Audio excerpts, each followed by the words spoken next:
3:00 ng madaling araw sa lumang ospital. Pagod na pagod si Nurse Liza, suot ang kupas niyang scrubs habang hinihintay ang elevator.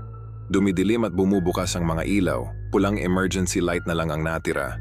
Sumasabay ang pintig nito sa tila hindi nakikitang tibok ng puso. Pagpasok niya, naroon ang isang tahimik na ina at ang anak nitong walang imik. Hawak ang malamig na kamay ng isa pang nurse na tila hindi rin nagsasalita. Habang umaakyat, napansin ni Liza na parang mas lumalakas ang ritmo ng pulang ilaw, sumasabay sa kaba niya. Lalong bumibigat ang katahimikan, parang may malamig na hangin na dumaan sa loob ng elevator. Napatingin si Liza sa pulso ng bata. May hospital wrist tag, pero baliktad ang pangalan, nakasulat pa baliktad at hindi mabasa. Biglang sumara ang ilaw at nagdilim ang paligid. Isang malalim na buntong hininga ang narinig. Hindi mo alam kung kanino galing o kung saan nanggaling ang malamig na hangin.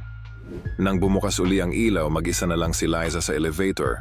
Walang bakas ng ina, bata, or nurse. Sa lapag, nakakalat ang 3 wrist tag na pawang may bahid ng malamig na pawis. Sa labas, patuloy ang pintig ng pulang ilaw. Tila may buhay na hindi maipaliwanag, sumasabay sa tibok ng puso ni Liza na ngayon ay nanginginig.